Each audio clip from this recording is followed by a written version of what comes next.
recording now. All right. Just a heads up, please have your microphone muted unless our wonderful host asks otherwise. And there will be time at the end of the presentation for questions. If we do not get to your questions, feel free to pop them in the chat or email info@vfca.org.au and I will forward them to Anna and get straight back to you. I will pop that email in the chat as well. Before I do continue, I would just like to acknowledge and pay respects to our First Nations peoples, past, present, and emerging. Traditional owners have cared for this country upon which we work and meet for over 60,000 years. Its lands, oceans, rivers, its trees, and of course, its wildlife. We endorse the Uluru Statement and acknowledge that this land has never been ceded. Just a bit of an introduction for those of you that don't know too much about Vets for Climate Action. At VFCA, we represent concerned vets, vet nurses, practices, and industry partners across Australia who want climate action. We work to inspire, educate, and promote sustainability both within the veterinary profession and to the wider community.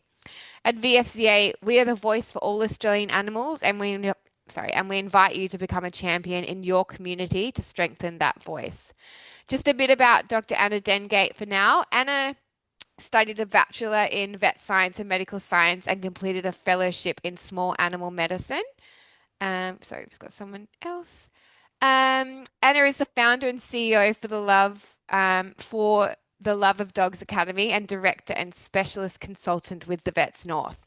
Anna is a small animal internal medicine specialist with a love of holistic human, social, animal, and environmental interface that general practice provides. From Anna, general practice teams have such a unique opportunity to improve the well-being of animals, their humans, and their natural environment. And Anna's why is to support the local veterinary community, human and animal, to help facilitate the vital work that they do. Anna does this by providing ultrasound and medical recommendations, keeping pets and clients in their local clinic comfort zones. Please put your virtual hands together now as I welcome Dr. Anna to start presenting. Thank you so much, Anna.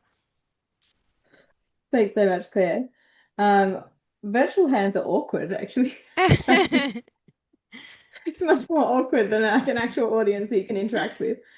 Having said that, interaction, as when I present, I like as much kind of interaction as we possibly can get. And I completely appreciate it's 7 o'clock on a Thursday night and you're all scoffing your dinner and don't want your camera on. But I will be sort of asking you questions and any contributions you have help me understand different perspectives.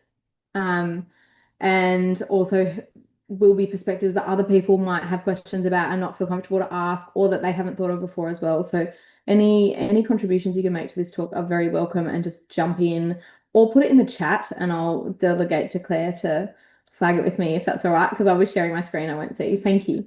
Excellent. And just jump in. I want to keep this pretty casual. So my background, as Claire has said, so I'm a medicine specialist, worked in specialist practice, owned a hospital.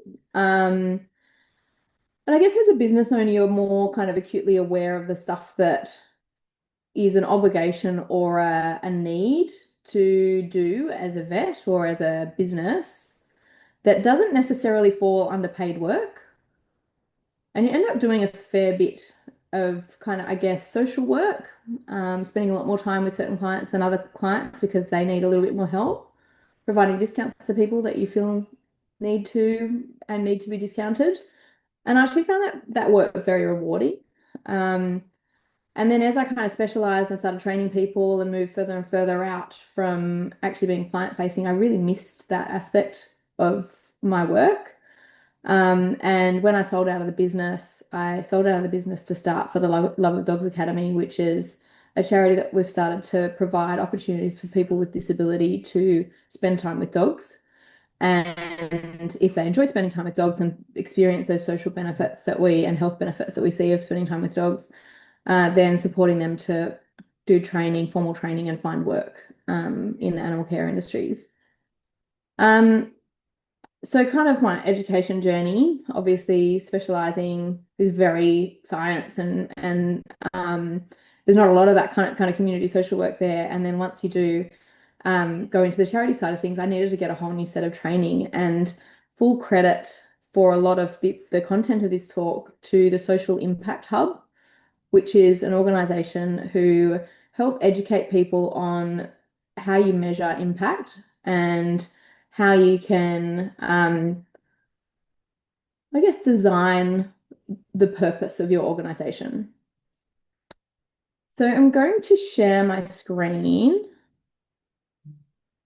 I've got a PowerPoint here, but as I said, I do make this as interactive as possible. So please don't feel like just because there's a slideshow that you can sit back. I might ask you questions still. Okay. So I've just turned the captions on. Apparently, 25% of people digest information better when they read it rather than when they hear it.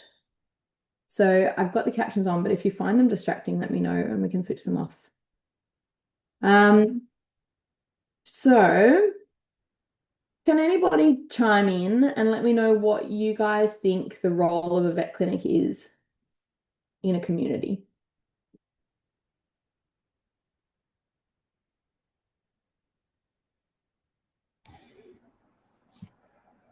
Hi guys, I'll chime in on this one. I think having a vet clinic in your community opens up access to pet ownership, because it means that owners know there'll be we're a source of comfort to pet owners, knowing that they've got a local clinic nearby that they can go to when the pets need preventative or non-preventative healthcare.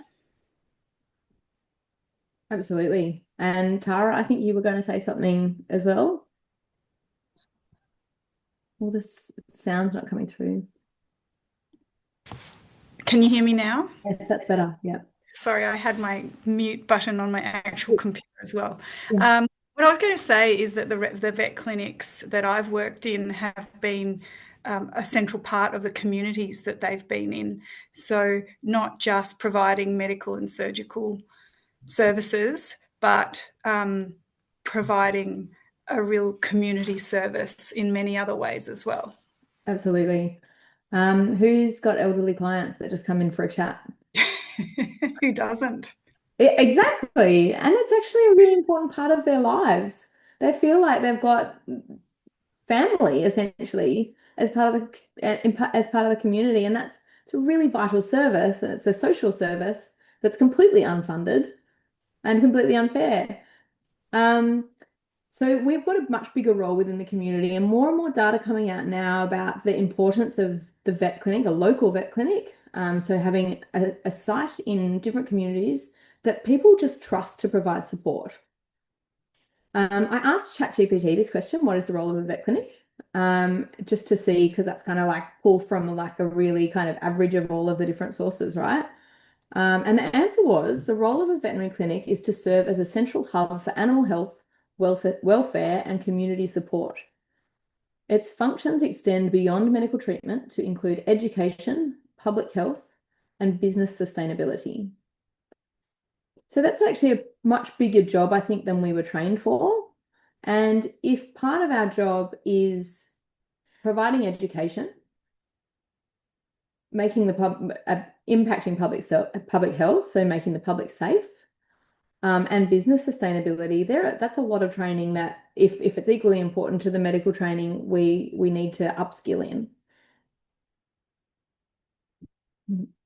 So given that vet clinics now don't just focus on animal health, we have to look at the other elements that they focus on. And I'm sure most of you, because you're engaged with Vets for Climate Action, have seen this Venn diagram before. And I love a Venn diagram. Most of us are trained in this aspect of the Venn diagram, the animal health aspect. But as a veterinary professional, nursing or veterinarian, we're the only people that actually intersect where all of these elements come together. So we impact the environment with everything we do. We are responsible for the native wildlife, which form a vital part of the ecosystems that we live in.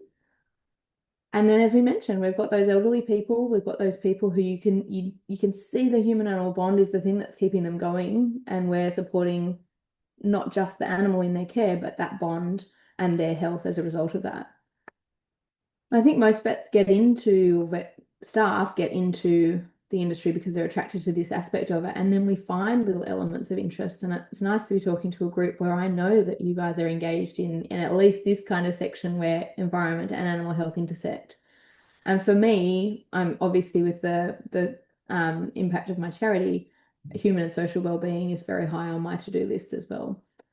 So I sit squarely in the middle pretty much, probably more a little bit towards the human side. But I think it's important when we're talking about measuring impact to really know what's important to us and also encourage our teams to know what's important to them so that we can really be strategic about the impact that we're having and what impact that we want to have, and then work out what activities we're going to participate in to have that impact. That makes sense? So having talked about our role being bigger than just either a business or an animal care service, I want to just introduce some definitions which really resonated with me throughout my training in social impact.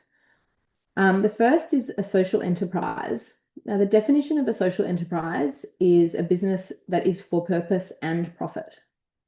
So it's a business that runs responsibly, runs sustainably, so that they can continue to make enough money to support the service that they're offering, which has a vital social responsibility. When they say social enterprise, what they actually kind of cover is anything that has cultural, environmental, or social impact. So it's not just the social aspect, it's just the name, where the name kind of evolved from. And I think when we look at vet clinics, we have all of the above as far as the impact that we're having. Culturally, we're creating a hub for the community. Socially, we're providing a source of safety and trusted relationships for people that really need those social interactions. And environmentally, we particularly working with Vets for Climate Action, we can see the impact that we have on the environment and the courses we can take to undo some of that impact. The next definition I want to cover is environmental, social, and governance frameworks. This is a really trendy word right now. Like, you might see it coming out in if you follow any business newspapers or anything like that, financial newspapers. So environmental, social, governance frameworks are basically ways of measuring that big business measure their impact. And they're calling it ESG. And the reason I wanted to introduce you to that is because the way that we can kind of make a strong argument for measuring our impact and being strategic about the impact that we have is by seeing what it does to a business when you've got a really strong policy around environmental, social, and governance. So I'll go through a few stats with you, which are quite, I guess, exciting, looking at companies that have very good environmental, social, governance scores relative to companies that don't. So companies with strong ESG attract better talent and improve morale. They have 25% lower turnover and a 30% increase in engagement, which directly correlates with productivity. So that's a pretty encouraging statistic as far as the impact that will have on our recruitment and retention tools as businesses. Have I got business owners, predominantly business owners here, or have I got a combination of teams? Workers, combination probably.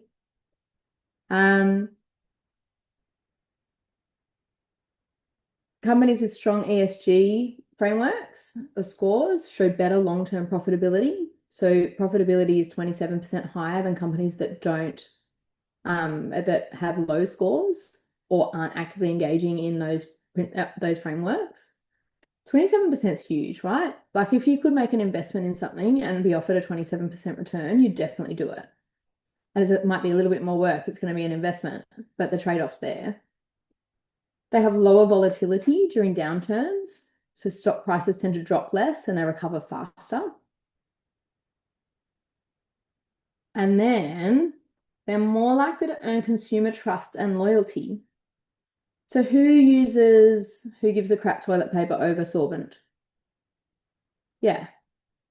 What about when you book a flight and you decide to offset your carbon emissions? what that company is doing is showing you that they care about the environment. So ideally, your money is going to actually offset your carbon emissions, but that company is getting you to trust them because they're responsible. They're doing the right thing by the environment and giving you the option to do that. It's actually cost them nothing, probably. It's actually probably making them money as far as like 27% increase in profit. Now, if we apply this to the veterinary field, I don't know about anybody else's experience, but I've been working as a vet now for nearly 20 years. And when I first graduated, I'd tell people in the community I was a vet, and they'd say, "Oh, vets are so nice. I love my vet. I've had such nice interactions with my vet." And I think there was just we had a really nice reputation. It was nice to tell people I was a vet. And I have to say, probably still get that response sometimes, but around about 50% of the time now, people say, "Oh, you must be really rich," or something along those lines, like something about the cost of veterinary care. And I think there's a little bit of a shift in people's attitude towards us and maybe our reputation as sort of caring individuals, because the cost of veterinary care has gone up so much. And a lot of people aren't seeing where that value is lying. I'm not saying it's not valuable, but I think there is a little bit of a shift in that trust and loyalty. And that's showing in some of the data that's coming out of like where clients get their care from. Like they're kind of seeking their own care now, as opposed to going to the vet clinics. But in a business that's got really strong ESG frameworks, they've instantly earned trust and loyalty if they communicate those values to their clients.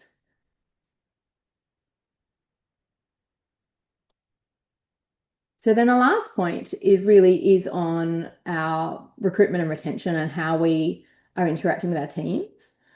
I know most of my team are pretty much millennials, so anyone like under 42 pretty much clarifies as a millennial now. So millennials are a really what motivates them to choose a company and stick with a company is quite different from older generations. And we see millennials much more impacted by those ESG scores than other generations are. So if you look at the millennials looking for a job, 81% of them will choose a business that has very strong social and environmental policies, as opposed to companies that don't essentially wear their values on their sleeve and actually demonstrate their values. Okay, so has any of this resonated with you guys as far as kind of a veterinary business model and any benefits there might be to kind of measuring that kind of social work, community service things, environmental policies that we have in place in sort of communicating that with our clients? Have I worded that? I don't know if I've worded that clearly, but all of these businesses use all of their ESG principles as their branding strategy, and they use it in their marketing heavily to communicate to us, this is what we stand for, this is what we're doing, and this is the impact we're having. Are we amazing? And looking at this kind of drop in loyalty and trust towards veterinary professionals, we could certainly do a lot more, given a lot more in our branding and marketing, given we're doing it anyway, right? We're doing a lot of this work already. So I wanted to throw it out to the group if I could. And Claire, if you can read out any chat contributions that come from this. Sure. What do you guys do for free that you don't advertise?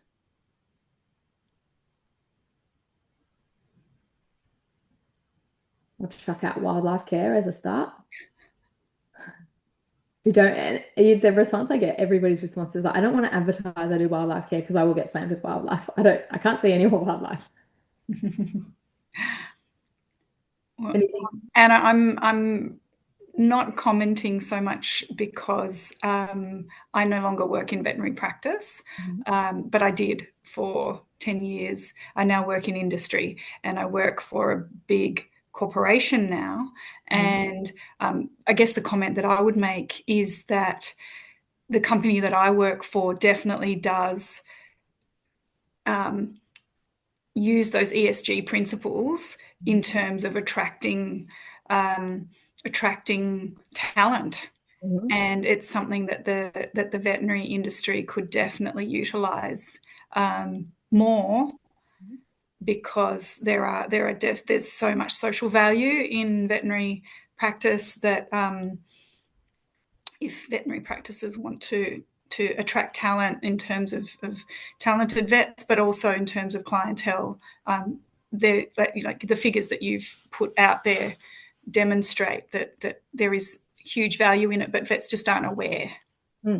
Exactly. And it is a bit of work to run a strategic marketing branding kind of campaign. My other job other than the charity is as an internal medicine consultant. And at the moment, our organization goes into 65 clinics. And you see by the conduct of the teams there and the things that they do and the things that they prioritize doing, you see their values and they're very different. So, for example, one of the clinics we go into all the time are so strong on building community that they spend time in local retirement villages, caring for the pets there rather than kind of getting them to come into the vet clinic. So they'll just organize a morning where they just go and see all the pets there. They get the senior citizens to come in if they need an outing. They do like the way that they run their meetings is very social and like creates community within the team as well as with the wider community. So you can really see that the social side of their work is what really drives them. And then we've got other teams that work really closely with Vets for Climate Action and have really strong environmental policies and have an amazing wildlife care structure and program protocols to make sure that wildlife are well cared for. And clients walk into these businesses not understanding any of these things, where clients, I think, would choose the business that really resonates with them based on what they're prioritizing and what they do different from others. So I think it would be really nice to see clinics really saying, this is so important to us. I love doing this. This really sings to us as a team. Let's start advertising it. And understanding then what they're doing differently to other clinics and developing a point of difference in their marketing so that people can choose them and choose the right fit for them, clients and staff. So there's a lot of things that vet businesses do for free, heaps and heaps, like work experience kids, caring for stray animals. You know, if an injured animal comes in the door, you're going to care for it. You're going to make sure that it's not in pain. You're going to relieve suffering as best you can. And that's an obligation of the job, isn't it? As a business owner and as a vet, it's just what we have to do. So how do we then convert that into a brand and a marketing strategy? Number one is we really need to know what we're doing, and we need to really understand what the cost of that is and what our inputs are to facilitate that. I think a lot of vet clinics at the moment are doing wildlife work and not charging it properly and they don't really know what they're spending on wildlife. But I think if we don't start documenting our environmental contribution and our social contribution, we don't have any evidence or data to take to government and say, we are performing a social service, which is completely unfunded. This is the value of that service to us. We need support in doing that. And likewise with wildlife care, it shouldn't be small business owners' responsibility financially to undertake that care. There are charities that have good funding that can help support that care. And business owners are generally just nice people and don't want to have to ask for charity. So number one step is trying to quantify what we're doing and making sure that we document it so that we've got all of the data and then we can see how much we've put into this and then start looking at how much we're getting out of it as a business. So how do you quantify an activity that you do for free? And it kind of depends a little bit on what the activity is. As part of the social impact fellowship I did, there are tools for measuring impact, right? And they apply quite well to veterinary businesses. So I thought maybe we could work through as a group like an example of how you'd measure the value of an activity that you do and work out what data you need to collect, what markers you're going to look for or use as evidence of your impact and what the big impact is. What's the goal of the activity that we're doing? So there's a spreadsheet up here, and there'll be a QR code at the end of this presentation, which just is a link to downloading this spreadsheet. It's so rough, and I don't work in general practice, so there's a lot of perspectives that I don't have, and this might not apply to industry vets or people that work in different roles within the industry. But it's a start, and it's based on feedback I've had from people doing workshops like this, basically. So if we look at it, whoopsie daisies, if we look at it, we look at an activity that we're doing. So we're giving discounts for vulnerable community members. The outputs that we need to look at are going to be how many discounted consultations or procedures we're doing, and what is the actual value of those procedures. What we're trying to achieve by doing this, or what we as kind of people that work in this industry need to get out of this, is improving animal welfare.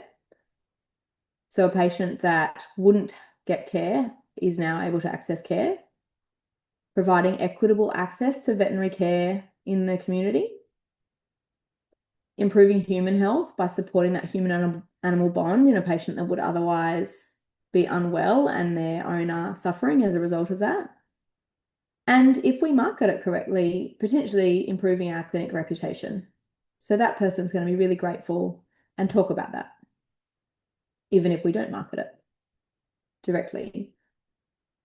So then what do we need to measure to determine whether we're making that impact?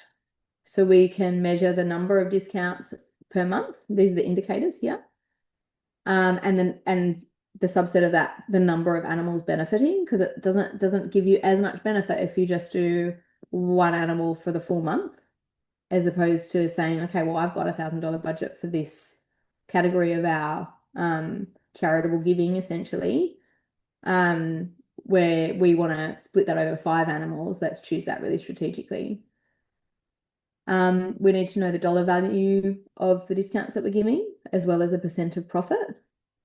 And we need to know how many cases treatment was continued, which would have otherwise been ceased.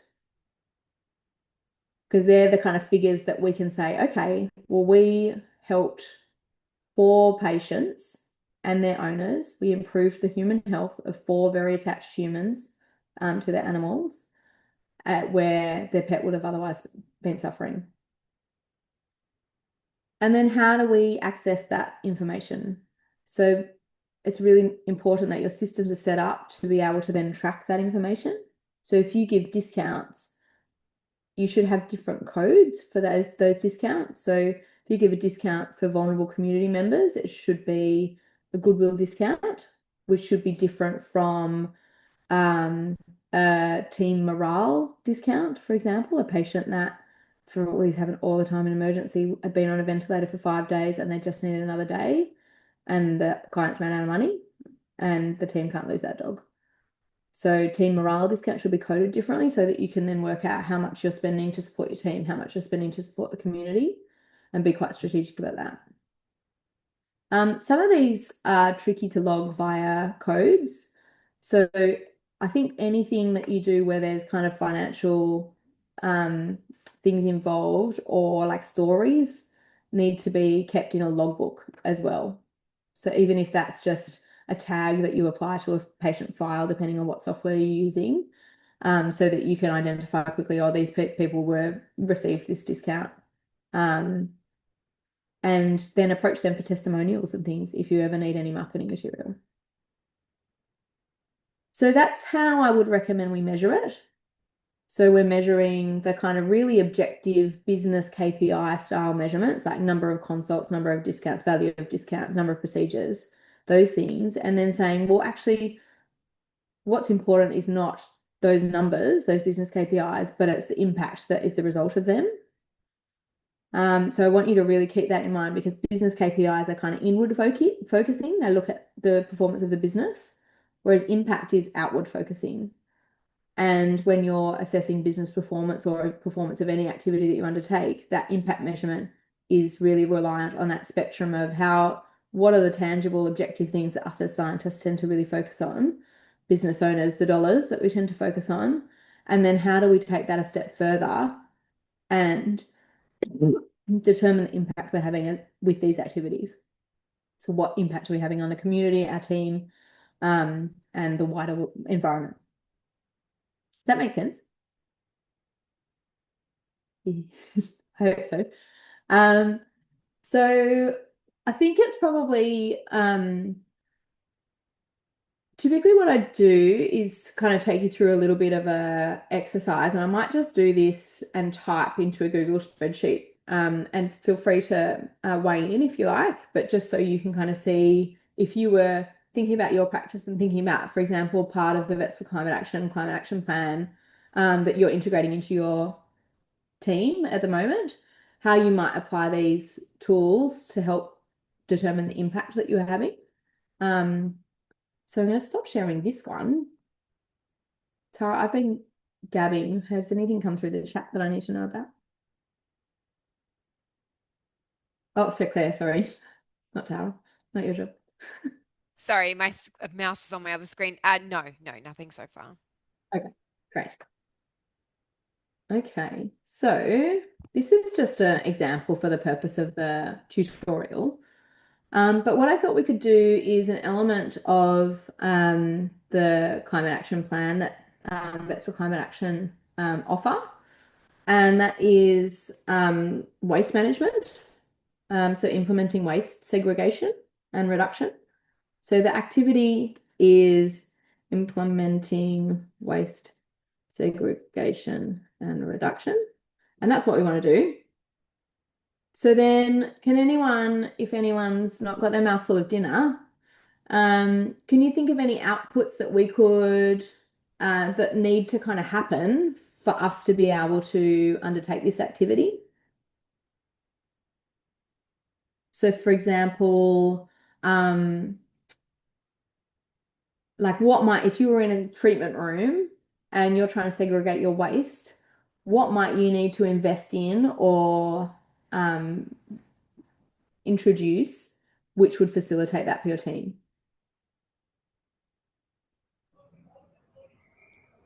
You'd need to invest in multiple bins. I don't know about everyone, but I think most clinics I've worked in, we have one black bag that absolutely everything goes into. Absolutely. Absolutely, for sure. Staff education. Again? Staff education Yes. as to what goes in what. Yeah. Education, probably, and signage, I reckon. Yes, definitely signage. So much, so many post-it. And I guess writing some protocols, right? And communicating those protocols, bring it to a team meeting, make sure everyone's on board, make sure everybody's engaged in the process. So our outputs that we need to make to execute this are buying new bins, educating anyone using the new system, making sure that signage is very clear so everyone knows what needs to go where, and those protocols being documented. So they're the key outputs that are going to actually make us able to achieve outcomes. So what outcomes might we get from waste segregation? What are we aiming for?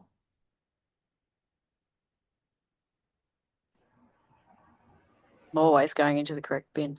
Right. Yes, exactly. And then beyond that, outside the clinic, where does the waste go? Reduce landfill. Yes, great. Excellent.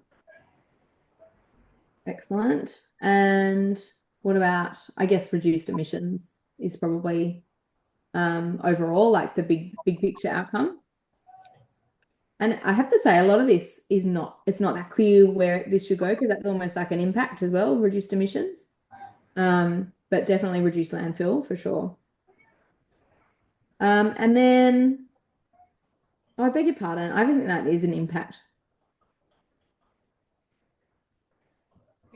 Sorry, Anna, Tara's popped in the chat the staff morale, which is a big crucial part. I love it. Absolutely, really big one. And I think there's a marketing perspective to this, like you attract the clients that care about the same things. So potentially a business case for it as well. And I think Vets for Climate Action have documented that quite well in terms of helping clinics brand and market their involvement in the program. Okay, so what can we measure to determine whether we're being successful in, we've put the outputs in place, we know what our desired outcomes are, we know the impact that they have. How will we know whether we're actually having the impact that we think we intend to have? What can we measure? Waste audit.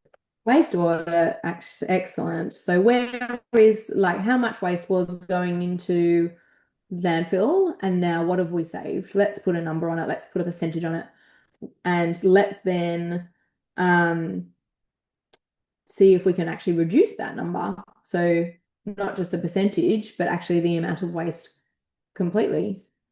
So waste output and percent diverted from landfill. Great, excellent. And what are we going to use to collect that data? It's kind of waste audits as well, isn't it? Everyone happy with that? So that's the sort of thing that I encourage people to do when they're sort of, particularly when the team's sort of advocating for something for purpose.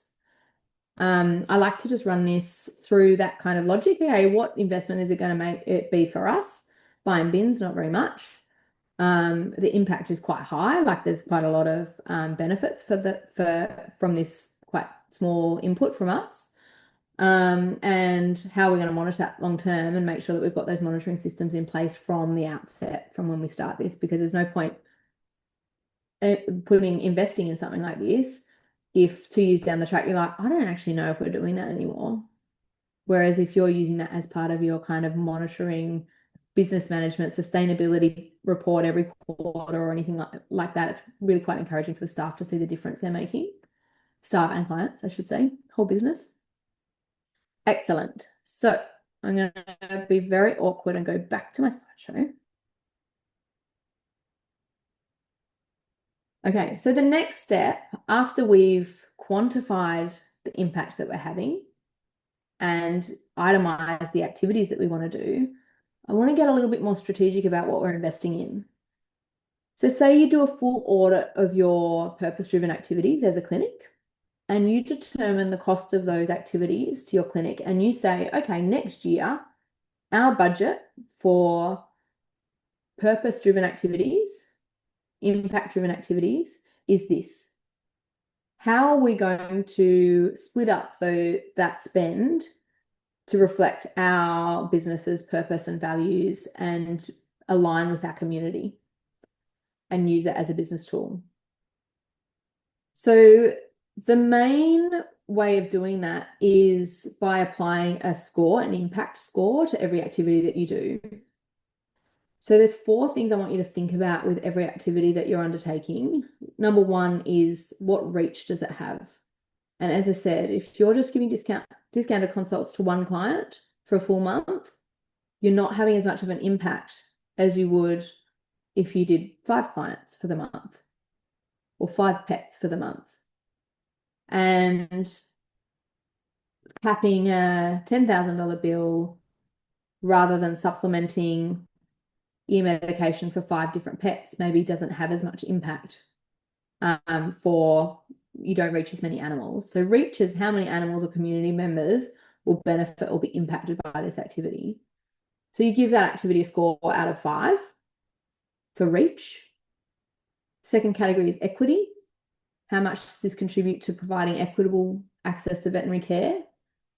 How much does having this work experience student contribute to equitable opportunities for the community to find work in animal care? And particularly working with disadvantaged groups. Third is reputation.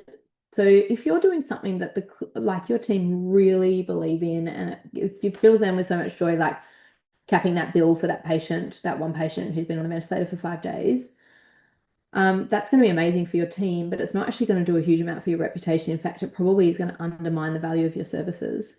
So you don't want people really talking about that. So that's not going to get a very high reputation score. And then team morale. So that activity, discounting that bill, is going to give you a 5 out of 5 for team morale. Where the reputation's fallen down, the team morale is great. So awkwardly, I probably don't need to jump back into the spreadsheet for this, but you can plug, looking at your impact measurement tool, the next sheet on that spreadsheet that's available on my website is essentially a spreadsheet where you can put your scores in for each of the activities that you do. So you put your activity down the left-hand side. And if we just were to do this live, use discounts for vulnerable community members. Reach depends how many you're applying those discounts to or how widely you're spreading your budget, but it might be 5, it might be 1. Equity, I think that's vulnerable community members really need access to veterinary care, so that's probably a 5 for that one. Reputation, again, depends how many animals you impacted and how much that's going to impact your reputation as an organization. It could be anything from 1 to 5. Team morale is a big one. I think a lot of people get a lot of joy out of helping vulnerable community members on our teams, and it really speaks to our, I guess, core. Most of us have a core belief that all animals should have access to veterinary care and good veterinary care. So that really speaks to most teams' core values and motivates them. So if you then add up your scores across here, we might end up with a 15 for discounts for vulnerable community members. We can shuffle that. So we can say, well, I only got a 1 for reputation because we only did 1 patient. We only helped 1 patient, but we did a big job on it. What I'm going to do is say to that owner, look, this team put their heart and soul into looking after your pet. There's been a lot of tears over her not potentially not being able to access care.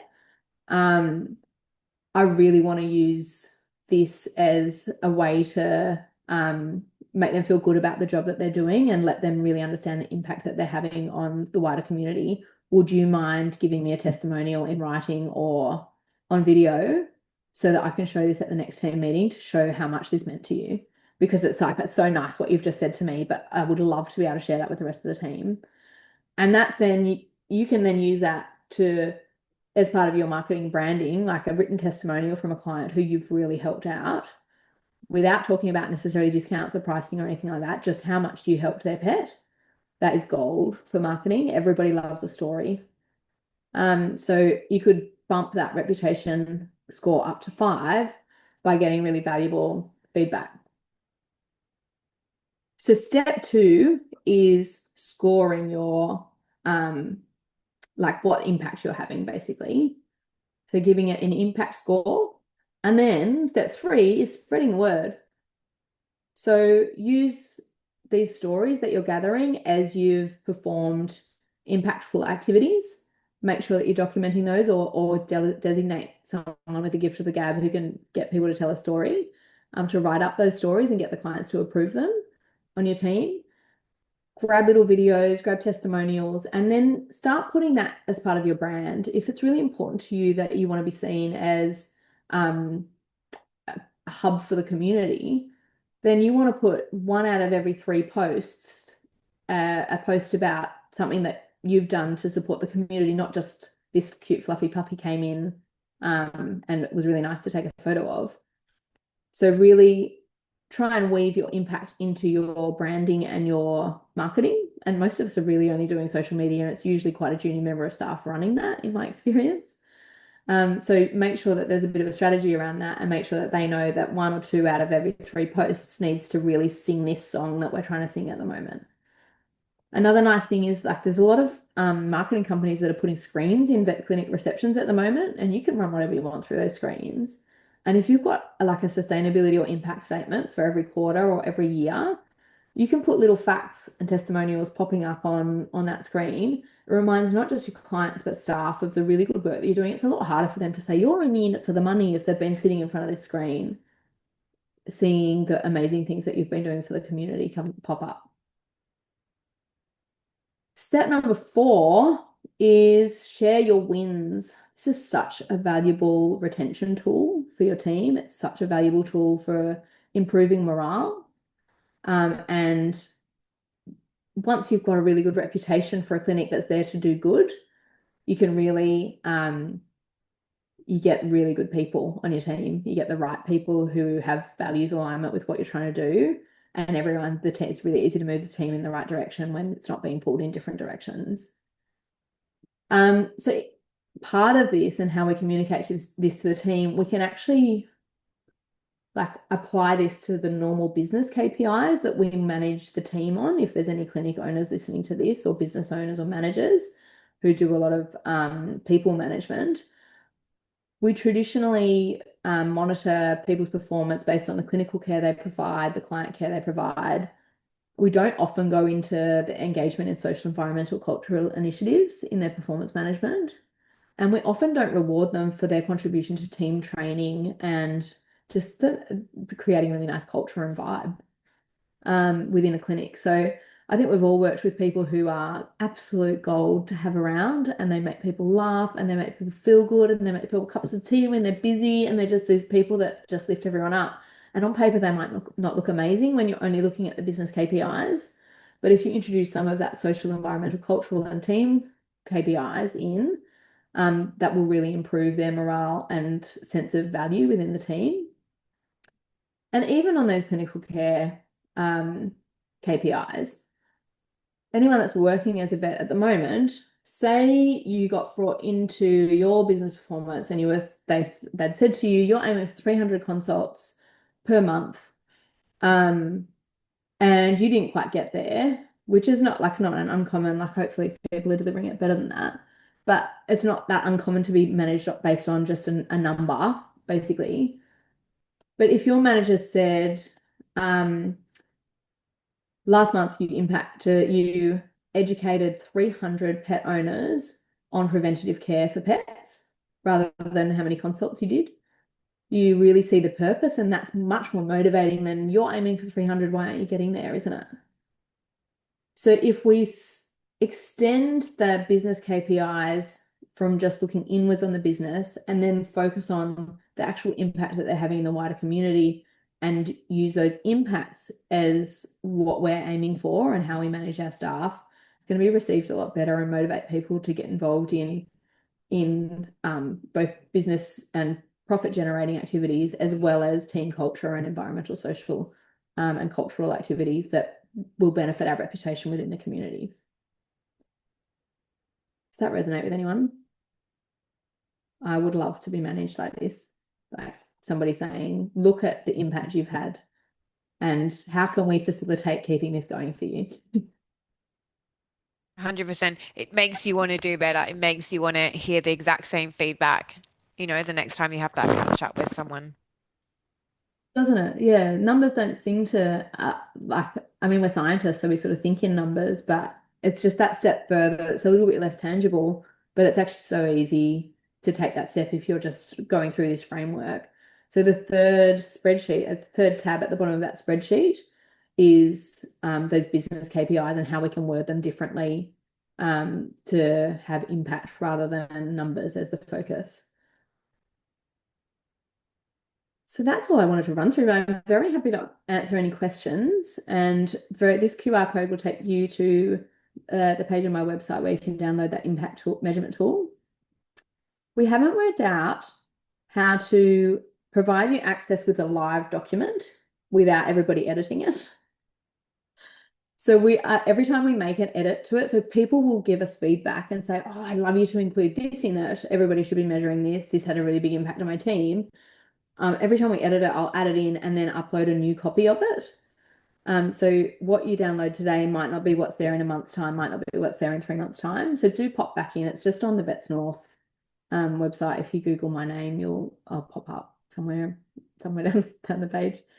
And it's in the resources section. So do pop back. And if you've got any activities that you guys are doing or any impact that you want to have and you're not sure what activities you can undertake to develop that impact, I'm more than happy to talk to you about kind of nutting that out and work out how we can strategically have the impact that you want to have within your community or on animals or environment or whatever your why is.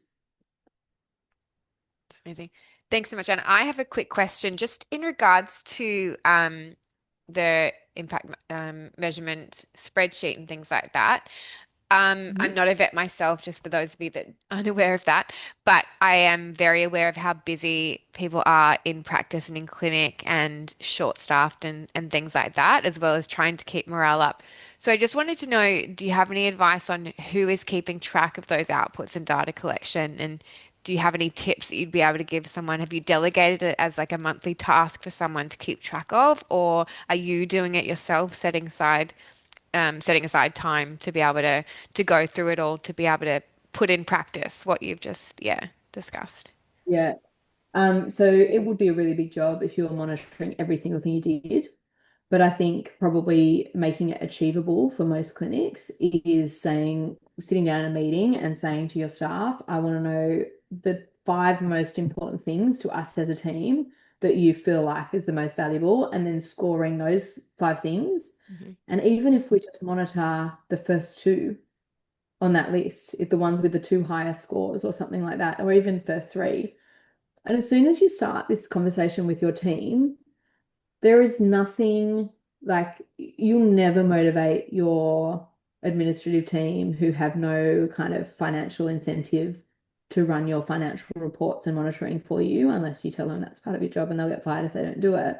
Um, but if you tell them that you're really trying to quantify how much of an impact we're having in education of pets, pet owners about preventative care, because there's a lot of pet owners and pets who are missing out on quality care, and we're concerned about that. Like you can, I guess, work when it's impact driven, you get people opting in to be involved in that monitoring. Mm-hmm. So your wildlife um, warrior in your clinic will be the person that really wants to monitor your impact on wildlife care and demonstrate the good stuff that they're doing because they're proud of it. So I think getting people really engaged in it is the key to making sure the monitoring is not too onerous. Mm-hmm. But I have to say, you can do a pretty rough job with the practice management software you're using if you've got good discount codes in place. And you'll get a lot of data. It's not, there's 5 columns in the spreadsheet. You can just go through and go, yeah, there's like 10 consults last month. Or even do it quarterly, or just do a report quarterly. Yeah. Wonderful. Thank you. Did anybody else have any questions for Anna? Feel free if you don't want to speak up or put your camera on to pop them in the chat, and I'd be more than happy to read them out for you. But just while we wait and see, Anna, I just have to say that you spoke through and like so clearly about the reputation that you can have in your community, and I, for one, am part of all the local community groups around my area. And it is so true that if people have a positive experience, the whole community is likely to hear about it. People don't often go into details with things, but those positive experiences are great on social media. And I myself have then followed on from that post and gone onto the community onto the practice page, and I'm more willing to take my pets there. I've got quite a few of them the next Yeah. time I visit. So yeah, it does. It changes your whole perspective and opens the door to other practices. So if anyone's not doing that, I think the social media is such a crucial tool in this day and age as well. So it's definitely something to get on board. And Tara, yeah, sorry. I was just going to expand on that actually. It is such a valuable tool, but actually, where we put a lot of our efforts in terms of community services, public services, are for community members who aren't engaged in social media. So they're people who are experiencing social isolation, whether it's elderly, people who are on the cusp of homelessness or experiencing homelessness, people who have difficult social situations at home. They're the people that aren't really engaging in those community groups anyway. So we don't really get to those stories of us really impacting people in those community groups. Those people aren't the people who really, really need their pets and that we can really help, in my opinion. So I think gathering some of the stories ourselves, and it feels a little bit selfish when somebody's having a difficult time, but when you think about the benefit it would have on the team to play a voice recording of somebody telling what an impact that the team had had on them, it makes it worth doing that little awkward question, do you mind? Because I think it would really benefit the team. 100%. And Tara has popped in the chat. Tara says, as you go into so many clinics, do you find that most clinics are getting on board with this concept and thinking more broadly about their impact? That's such a good question. It's really hard to deliver this in a motivating way in the format that I'm in their clinics. So we talk a lot about the services that we're providing for free, for sure, and the impact that we're having and the role that we have as a hub in the community and as a social service. But I haven't shown them the spreadsheet so much in those clinics that I'm visiting. It's more, hey, just go to my website and here's a talk that I'm giving and just join in here, basically. One of my team members is on the call now. Amazing. Thanks for that, Tara. Any other questions? Can't see anyone popping in. Can I Oh, ask something? yes, Rebecca, please. Yeah. I'm coming from a different aspect to probably everybody else. I teach at Melbourne Vet School. Mhm. And I'm interested in environment, obviously, which is kind of why I'm part of this group. But what could we do with the students to kind of prepare them for this type of outlook? Like, I really liked your definition, which I know you got from ChatGPT, but I think it's illustrative. Yeah, The students would not think about it that way, I don't reckon. definitely not. So I took a screenshot of that Oh, cool. to keep. I won't use it exactly as it is, obviously, but do you know what I mean? Just to. You're welcome to, yeah. So apparently there's been a study in the UK where people rated the aspects of their life that provided value, and dogs were 14 points higher than kids as far as value to humans. Okay. So I think we're all like, duh, like most people that work in this industry. But I think we very much underestimate the value of the human animal bond in human health. And like in the US, Human Animal Bond Research Institute have done a study which shows that owning a pet saves the US healthcare system $22.7 billion a year in healthcare costs. So owning a I've pet, seen a similar thing, I think, yeah. like reduced doctors' visits and all sorts of other things Oh, like that. reduced obesity and associated disorders, Yeah. prevention of mental illness. There's no, like, nothing else really that's apart from sort of exercise, healthy lifestyle, pet ownership that contributes to prevention of mental illness because treatment Wow. is so unsuccessful and nobody's satisfied with the treatment of a mental illness. Prevention is where we need to be focusing things, and pet ownership is so important in that. Like, sorry, I'm very scientific. There's statistics on this. Pet ownership saves people's lives over and over again. And weird stuff as well, like preventing asthma, Okay. preventing C. difficile infections and stuff like that. Okay. So if So emphasize that. I mean, we do talk about that sort of thing, obviously, but yeah, so maybe. our role is as much animal care as it is human care. Mm, You meet those clients, it might only be one in like 20, might one in 100, depending on where you're working.